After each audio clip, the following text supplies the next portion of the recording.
A few updates from our commission meeting earlier this week. First, the commission completed its search for a new city manager and unanimously chose current Assistant City Manager Alina Hudak for this really important job. Now, Alina brings an impressive resume, including a stint as the county manager of Miami-Dade. She has spent the last year with us, most recently responsible for implementing our COVID-19 response, including our testing and our vaccination programs, which she administered superbly. Welcome to the new job, Alina. Thank you, Mayor, and thank you to the entire City Commission. It's a great honor to be your city manager because I'm a product of this community. I grew up coming to Miami Beach, and my fondest childhood memories inspired me to be a part of the future of this spectacular city. So many watch what we do here. There isn't a day that you turn on a channel or flip a magazine and not see a story about Miami Beach. And a large part of what makes our city so great is you, our passionate community of 92,000 residents who want to wake up every morning and enjoy living in our slice of paradise. You should not have to worry about potholes or garbage collection. I want our residents and our visitors to enjoy our parks, our beaches, our promenades, experience our culture, dine in our restaurants, and do so without having to worry about their safety. These are among the areas that I will focus on. I believe in hard work, attention to detail, and delivering the best possible service. And I will work 24/7 tirelessly every day to provide you exactly that. Please feel free to reach out to me at any time.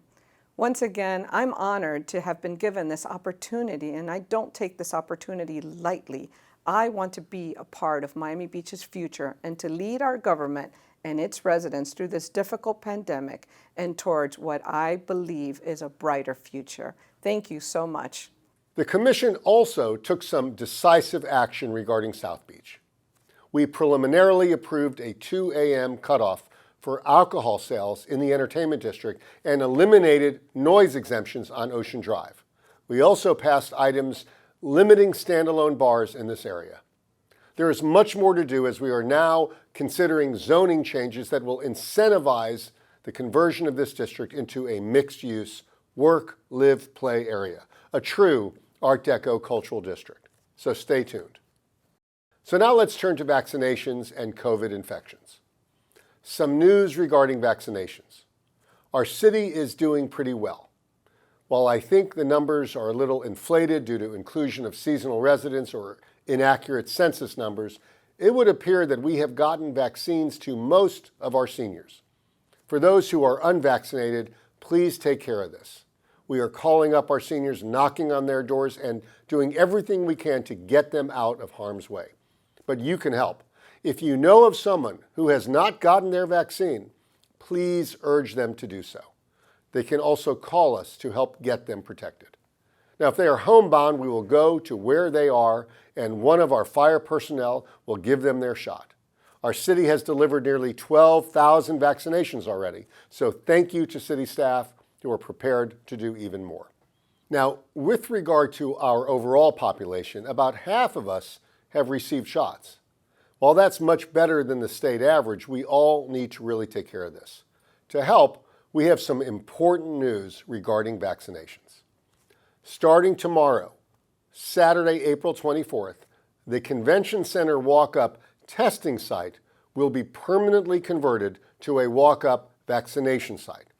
Now, while we will continue to provide free COVID testing in the drive-through area, the walk-up will be repurposed for vaccinations, starting with Pfizer shots. No appointment is necessary for your first shot. Just show up and get your shot.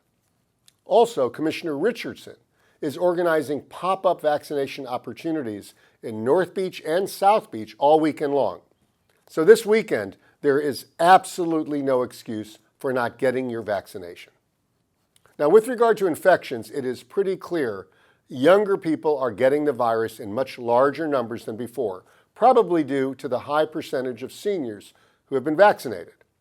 Well, that means they are less likely to have so many severe outcomes, It also means there are more people spreading the virus to others who may not be as fortunate. So, while it is true our infections have been generally lower than before we had the vaccine, it's also very evident we are not out of the woods. Clearly, spring break has created a surge of the virus in our community. If you look over the last few weeks, you can see the uptick in so many categories. Infections are going up, hospitalizations are still way too high, between 50 and 100 each day, and the patient census is also up. It is not anywhere near the peak, but it is clearly well above its low point. Now, with so many people letting their guard down, we are basically in a race, pitting how fast we can get people vaccinated against how rapidly infections are spreading.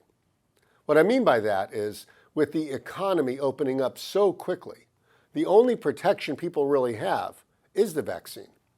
Now, while I hope people are still wearing their masks, it is pretty clear that many, especially guests to our city, are not. We are still handing out masks, but not nearly enough people are putting them on. So we all need to commit to the vaccine. Too many health and safety issues have been politicized over the last year. Vaccinations should not be one of them. Here is infectious disease expert Dr. Eileen Marty with her thoughts. Hi, it's Dr. Eileen Marty. This horrible pandemic is unfortunately not over. We're very fortunate that a large percentage of our population has become vaccinated, but we still don't have enough people to really have herd immunity. And there are variants, and spring break brought an increase in cases. The best protection that you can have against this horrific virus is to get a vaccine and get it now. And this even includes individuals who have already had COVID. The protection that you get from the wild infection only gives you somewhat of a reduced risk of infection, and that's only if you happen to have developed good neutralizing antibodies. Everybody doesn't develop good antibodies just because they had COVID.